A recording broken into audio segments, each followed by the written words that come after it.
Yes, we're here. We're just waiting a few minutes for everyone to join in.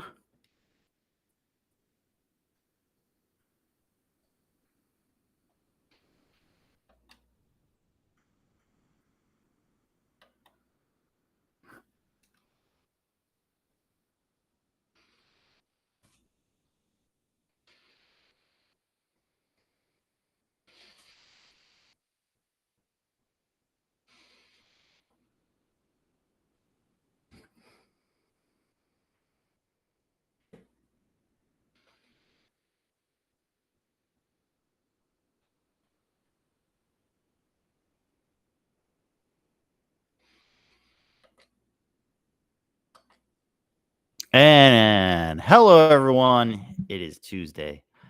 I am the Angriest Man in Orlando, welcoming you to the show. We're going to give it a few minutes for people to jump on. So feel free to chat. If anyone has any topics for tonight they want to add in, feel free to put it in the comments. We'll get to that in just a minute.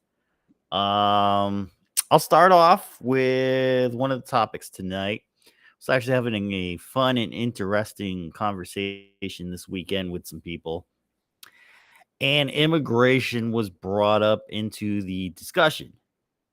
And it was basically like, how did we get to this point and where do we go from here? And one of the simplest points to go from here is to simply do what you intend to do. If you intend to really like put a stop to this, which, there's rumblings that Biden is thinking about trying to stop the illegal immigration coming over the border, well, then do it. You have the power. You're the president. You put an executive order to simply close the border down immediately, and then simply do this. Watch for people who have multiple offenses and go after them. You're going to have to search the entire immigration basis here in America for who's who and where they are. So when you find people with multiple offenses, and I'm talking about like, the individuals who are out there who are, jumping the border multiple times, um, doing illegal stuff in the United States, and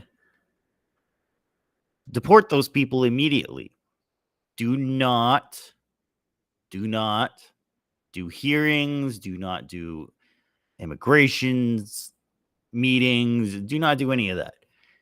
If you've been here multiple times illegally and have been deported and have multiple arrests, convictions, anything like that, you're instantly deported. You're held in a holding cell, transported to the next plane that is leaving the country, going back to your home country. I'm sure there'll be a decent amount of people out there, as we've seen, and deport those people. The rest of the process is going to take a bit longer.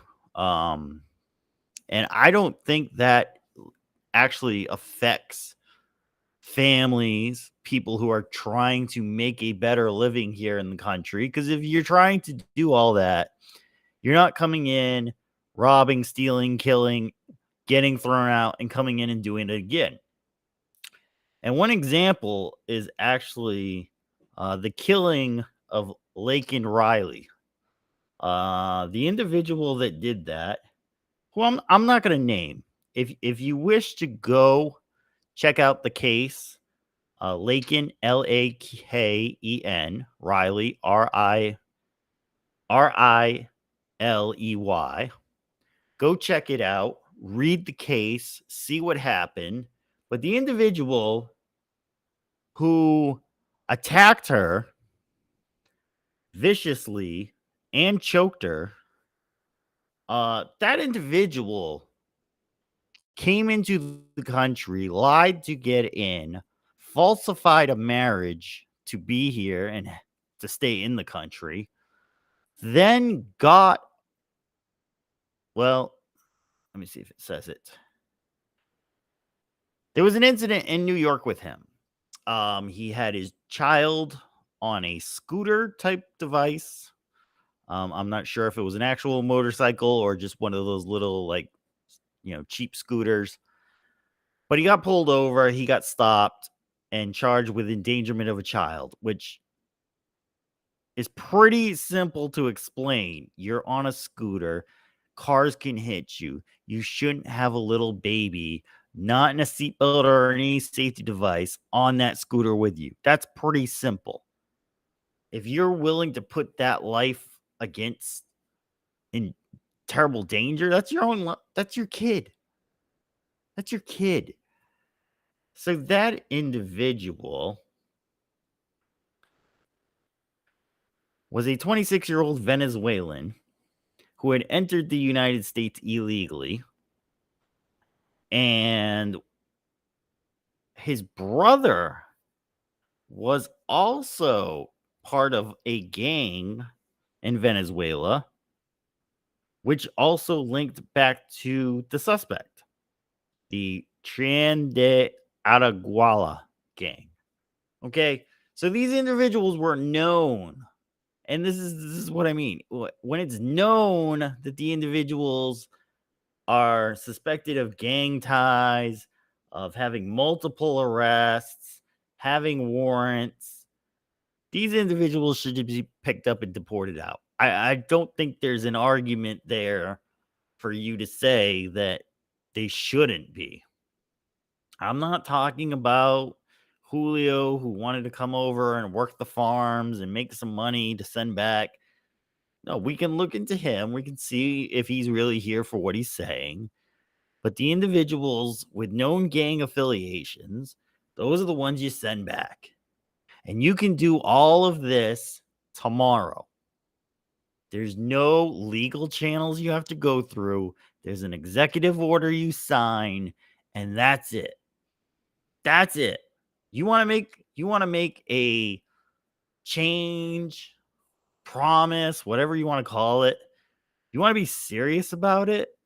Just do that. Do that. Shut the border down and say we're going to go through and we're going to find out who's in the country. That's it. And that would be that would be a way for this current president to actually show he's actually serious about anything. Not former presidents or what they did or whatever. Because the last former president, the numbers of people that were coming over illegally were in the hundreds of thousands. Just still a lot of people. But when the current president got in, those numbers jumped into the millions. Millions. And this is not legal immigration. This is illegal immigration. This is, you never filled out a form. You never signed any paperwork. You just walked over the border or jumped over the fence or whatever it was you got in. But you got in, you got captured by the Border Patrol. That's another thing. These numbers that they put out are only interactions with the Border Patrol. So if people got through and never were found by the Border Patrol and made it out of the state and into another state, they're not known. So these numbers could be wildly underreported. And we just may not even have a clue what's going on right now. But the argument was, why hadn't the former president done more to secure the border? Or why was he pushing back on the border bill, which that's a whole different discussion. And it's like, you number one, he wasn't. He wanted to build a wall. Number two, what is your current president doing? You got to look for what are you going to do now that's going to change the future? And if he's really serious and he's your guy, he's not my guy, he's your guy. You want to put up a valid argument, then you say, I tell President Biden to close the border down. If you can say that, then you have a legitimate argument. If you can't say that, then what are you arguing about? You're arguing about what ifs and should have beens and all this other stuff. So if that's the deal, then make the deal. We got our first comment of the night. All right, let's see if we can get this on screen. Okay. Joe's too busy witness tampering for Hunter.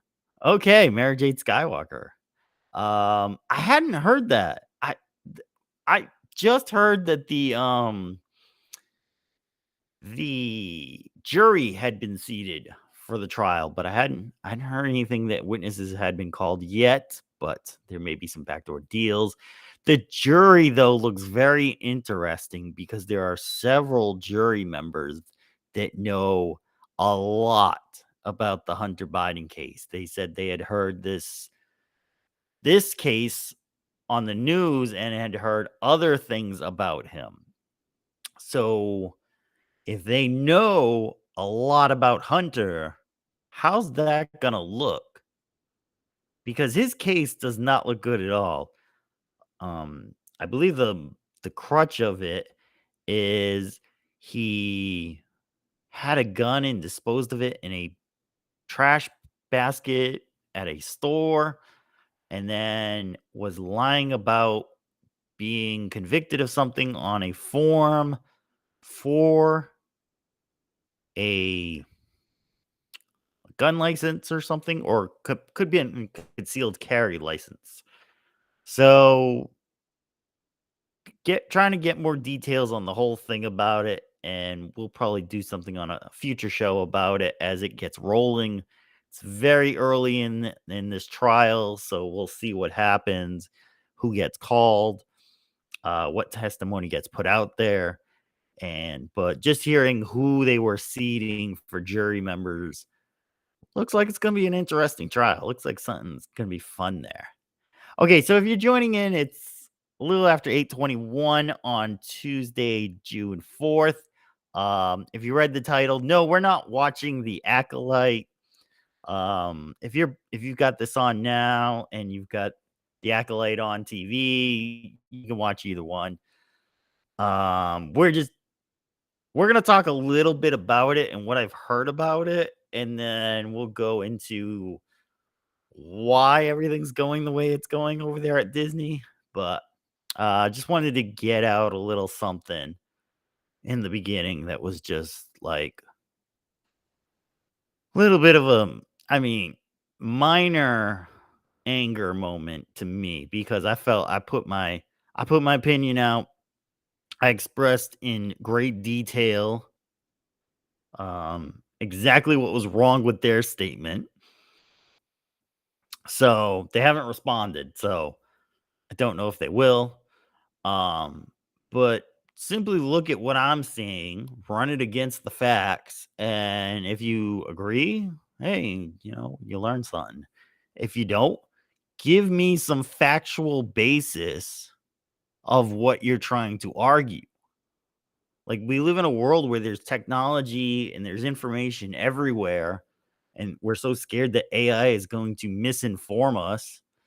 Go actually look at the information. Go look at what you're saying and then explain it to the person you're trying to argue with better.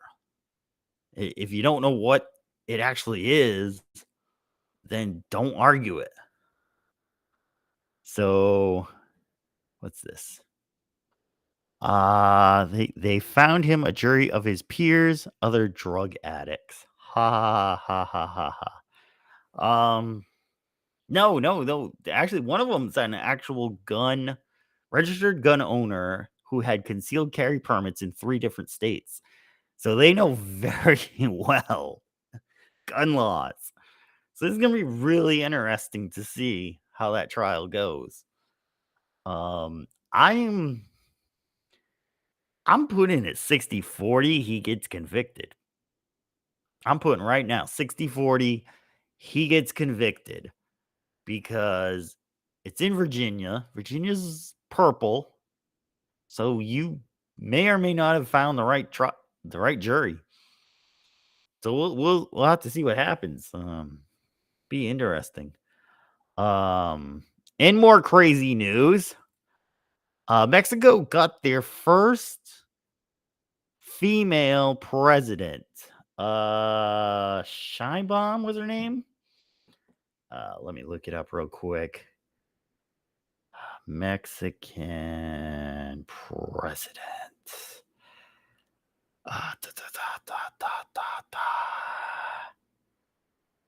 Claudia Sheinbaum. She's also the first Jewish president for predominantly Catholic Mexico. I know.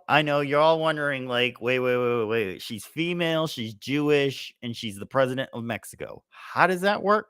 Well, apparently, I wasn't even paying attention to this because I didn't even know the elections were going on. 37 other candidates were executed before the voting happened. So apparently this was quite a field of candidates at one time, and they pretty much all just got taken out, not to the movies. And so she was pretty much the last one standing. It looks like she is very, very much the same as what they have. She's from the same party as Andres Manuel Lopez Obrador. So, they're not changing parties, they're just changing people. Um, Crazy thing is, and this is from Twitter, she's actually anti-Israel. She is pro-Palestine, but she's Jewish. I don't know. We're gonna have to learn more about this woman to see what is going on.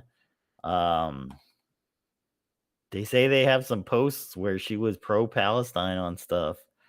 So that's Mexico. That's crazy.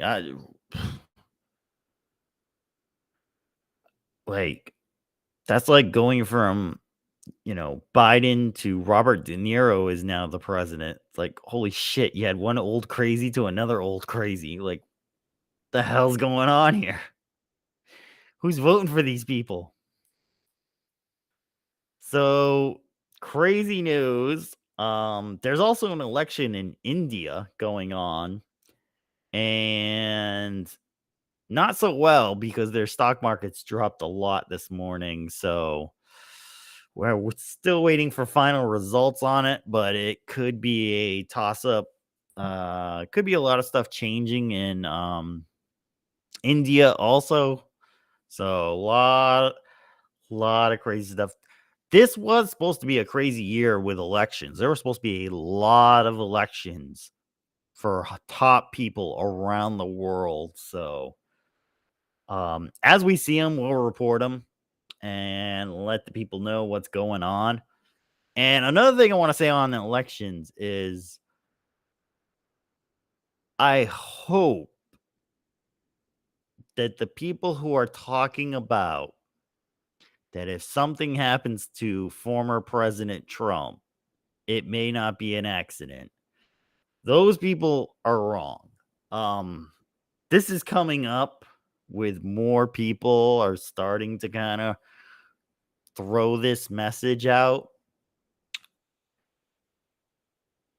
We've had presidential assassinations before, and though he's not the sitting president, he's a former president.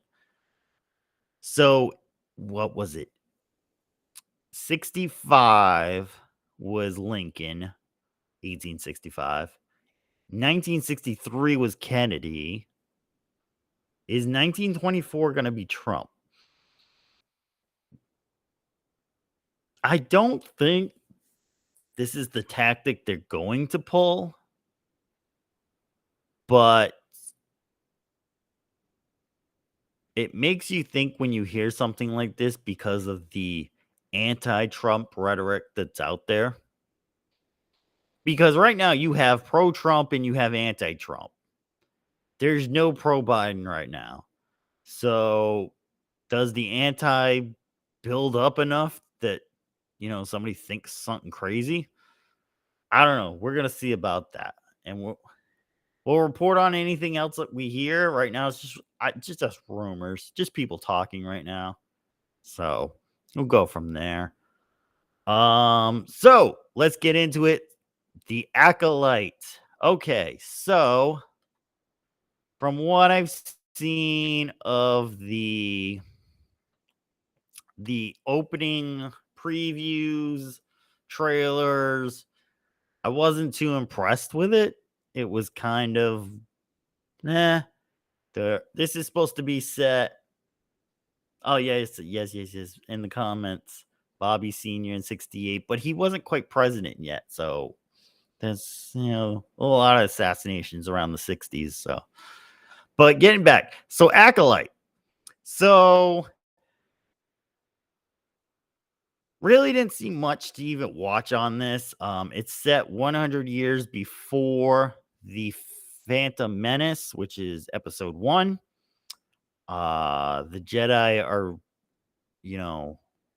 going around doing their thing, and suddenly some are killed. They believe there is an individual who is going around targeting Jedi, and the other Jedi who are still alive are trying to find out who and why. So the screeners went out to critics, and there were a few critics out there who started talking about it, even though the ban, I believe, was only like yesterday that you could start actually talking about this. So there hasn't been much on it, but the actual things that were being talked about on this show were absolutely insane. So one of the characters does an interview and proceeds to proclaim Anakin blew up the crap. Where is it now? I know, I'm a Star Wars fan, trust me. He blew up the Death Star. That's what it was. Anakin blew up the Death Star, which what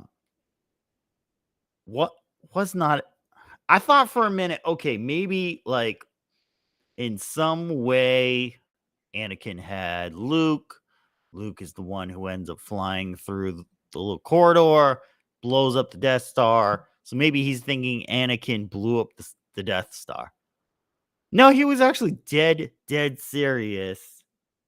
When he said Anakin blew, because he said it in another interview, which was really weird. And it was Anakin blew up the Death Star, and it was like, what? Okay, that's really strange. Really, really strange. And come to find out, he had no clue what he was talking about. Come to find out, none of them really have a clue what they're basically talking about.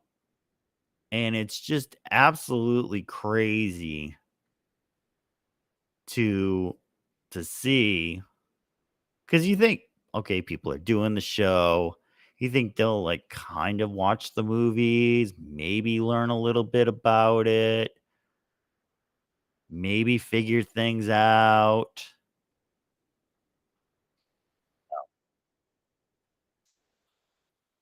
uh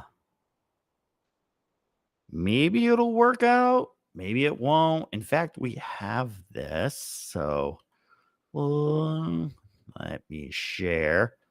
I found the interview. Okay. Sorry, we're sharing. We're sharing. Okay. So let me put volume up. Yep, volume's up. Go. Well, Anakin just killed a whole Death Star. How many people died on that? Well, So that was him right there. Basically saying Anakin killed the Death Star. Crazy that your own people doing the show don't know what the show is about. Really insane. So how do you even you're starting with a bad foundation for that. I sense a grave disturbance in the force. Well, you sensed right. You sensed right there, Mary Jade. These actors have no idea. Bless their heart, as they say. They're basically being told, "Hey, this is 100 years before, so we can rewrite it the way we want it to be." And one of the things that they're doing in their rewriting is the Force.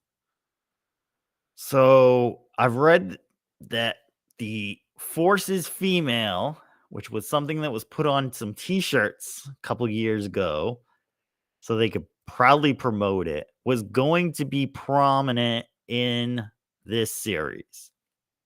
And the way they do it is they have two women basically give birth to the Force. That's how they present it. It was created. So it's intersectional feminism at its best. To stand there and say two women created the Force, so the Force is female, so we should all just hug another girl, I guess.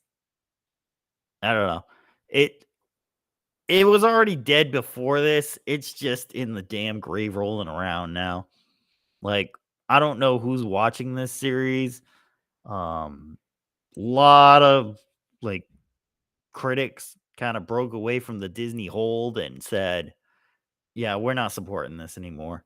So you're starting to see it. Rolling Stone came out with an article today and basically said, if you knew the old Star Wars, you're not going to like this. Like, you're just not going to like it.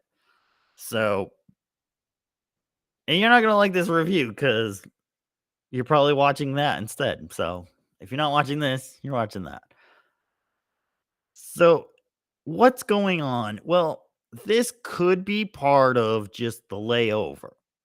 You know, they're still working out the kinks at Disney and they're trying to get it to a better place, but a lot of these projects were already in the basics in the tube to come down, and maybe they couldn't pull them.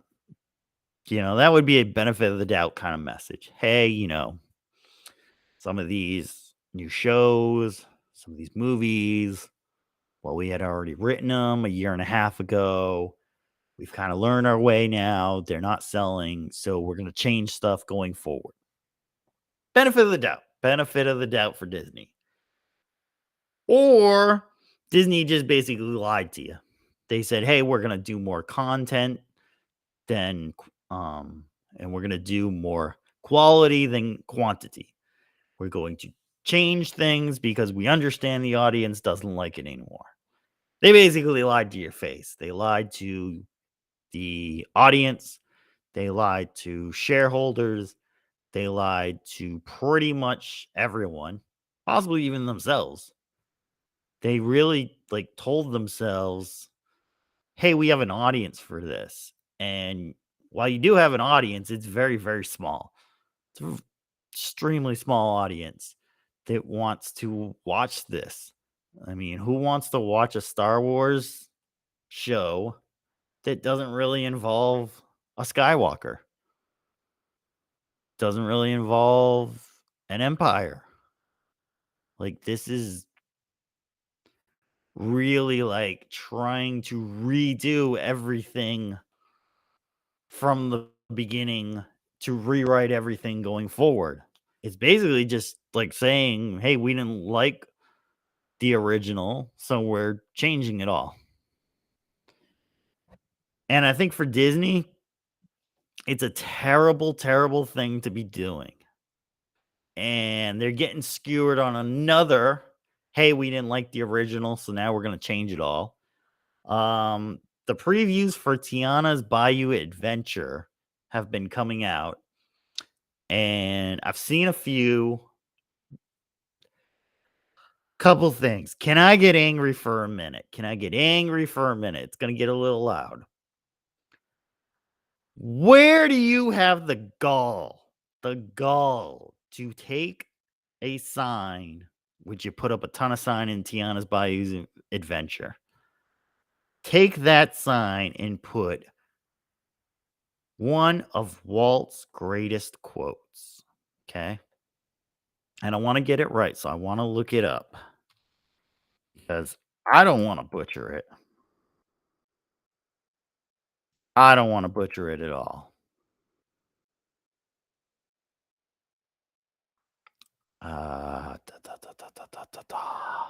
Let me just go through it real quick.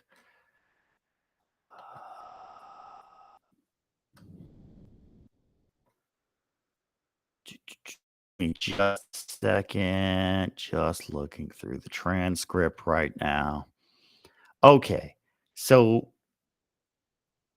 the banner says, "Welcome to all who come to this happy place," which is exactly what was said at the opening of Disneyland. I damn near fell out of my chair when I saw this. So why are you putting that on a simple ride when that was a welcoming to the entire theme park?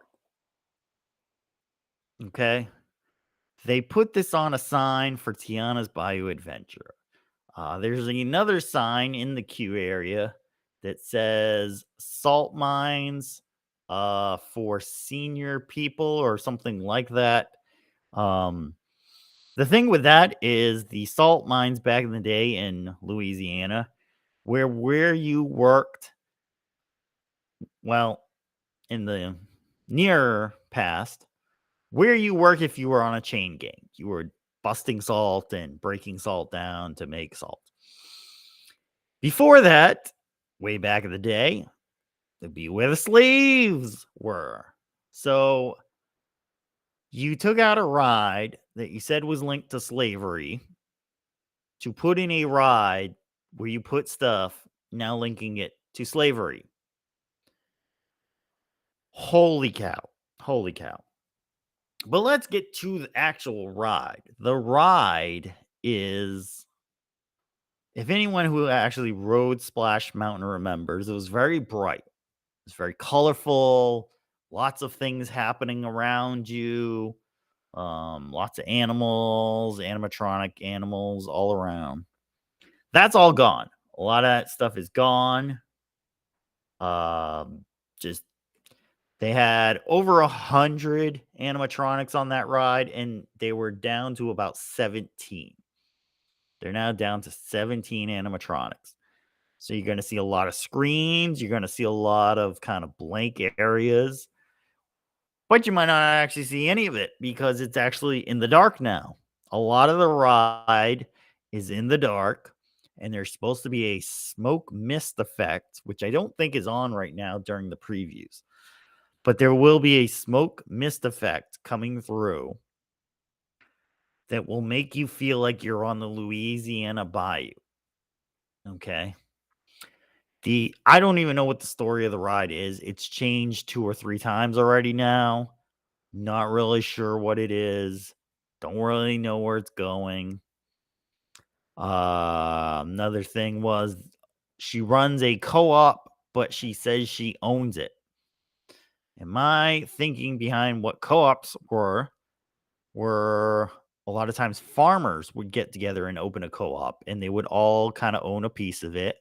They would all bring their stuff there, run it. People would be able to come to this market co-op and be able to buy all their stuff at the same time. But it was basically owned by all the people providing, not just by one person. So I'm not quite sure what the use of co-op is with that attraction. It's a little unexplainable. Have not heard anything from Disney that really actually explains it. And so this ride was once the number one attraction at Magic Kingdom. Longest wait lines, especially in the summer, because it was a water ride. You would get wet. So it was a great way to cool off. The longest lines there. Okay. I loved riding it. I would do what I called the three mountains. You had Space Mountain, you had Big Thunder Mountain, and then you'd end it with Splash Mountain. And when times were low, you could get on all three in a day, and sometimes you'd have to get a fast pass. What's a fast pass? Okay, so what's a fast pass? It used to be paper passes that you could actually go up to the ride, get the paper pass, and come back at a certain time and basically walk right on. Use a fast pass lane. Kind of like Genie Plus, kind of like Lightning Lane without having to pay for it, without having to dig through your phone to get it. You had to actually physically be there at the park to get on the ride. I thought that was a great thing. They didn't, they've taken it away. So you would ride the three mountains. It was a fun time. Lots of wait time, unless you get a fast pass. So they took out Splash Mountain, saying that it just didn't fit the look of Disney. And this is now you got to go back. You got to go back to when this was set. This was said in 2020, the summer of love, that there are some drawings from before that suggest that they were already trying to do this, but 2020 summer of love, they found the way to push this out to people. They said this ride picks a very bad time in American culture and American history. We cannot have this anymore. And so the mountain of people on what the old Twitter was began saying, yes, we need to change it. We need to change it. We need to change it. And they decided to change it. Well, 4 years later, they finally changed it and finally having it open. And they're not getting the positive reviews that they thought they were going to get. There's a lot of negative reviews. A lot of people are saying that during these preview times, the ride has not even been running. There's a video from Park Hoppin', not Hopping, Hoppin', Park Hoppin', that actually shows people being evacuated from the ride while they were there at Magic Kingdom. There's another video circulating that actually has the fire alarm going off. And as someone who's been to Disney hundreds and hundreds of times, yes, that is a fire alarm going off. There have been multiple live shots where the ride is not running and even the water is turned off on the ride, which means they're doing repairs to the track, repairs to possibly some of the ride vehicles. So they don't want anything moving around. But here's something to think about. Okay, this ride opened up, I believe, in the 90s at Magic Kingdom. And so they didn't actually change any of the ride. The ride vehicles are the same. You're in the same log flume. The track is exactly the same. The only thing they changed were the elements of the ride. The Briar Patch was taken out. Brer Fox, Brer Bear, Brer Rabbit, all taken out. and Tiana and her friends were put in. That was all they did. So how is it that the actual ride is breaking down now, even though you never changed the ride? This doesn't make sense. I don't know why it doesn't make any sense. You have the same water, you have the same ride vehicles going on the same track, same speed, yet all of a sudden now the ride is constantly breaking down. Doesn't make any sense at all. Does not make any sense at all. But that's just another example of they didn't like what they had. They thought it was bad. They try to change it now, and it's just blowing up in their face. Times are changing. I don't know if they're changing back, but they're changing again. And things are going in a different direction. And another great comment, maybe Anakin blew up the Star Cruiser. Maybe the Star Cruiser, which I think I talked about on last week's episode, pretty much blew itself up almost. The video from Jenny, I forget her last name. I gotta look that up real quick. Is still going strong with a lot of views. Jay Drunk 3PO. That is incredibly hard to say. Drunk 3PO's review of the review is still going strong. If you have 7 hours to kill, check out Jay's. If you have 4 hours to kill, check out Jenny's. They pretty much explain it really well that it was overpriced, overhyped, and underdelivered. As much as they want to say it was an experimental thing to see if it was going to work, there were so many things that could have been better. I don't think it was an experiment so much as a fact-finding mission to basically see how much money could we get people to spend before they just basically didn't like it. And I think they found out. Does it change anything? I don't know. The board seems to be going the same way it was going before. The report is Nelson Peltz pulled all his shares out. He took the money and ran.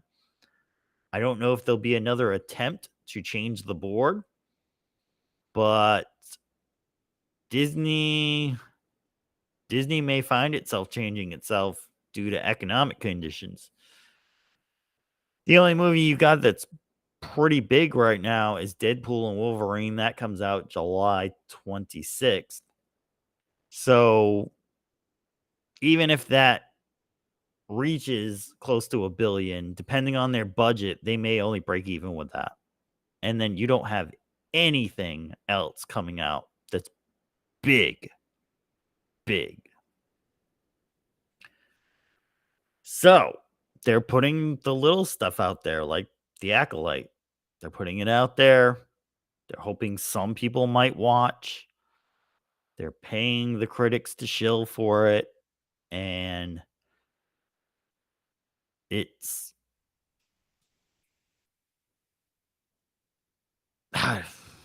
tough to even find words for it because it's like building a bridge over air, I guess. You got nothing. You got no reason to even do it. It's just, I guess, like I say, some of this stuff might actually be contractual. So they may have to put it out. They may have already filmed it. They may have already had some people working on it. So this is just sort of we had to put it out because we couldn't have pulled it. So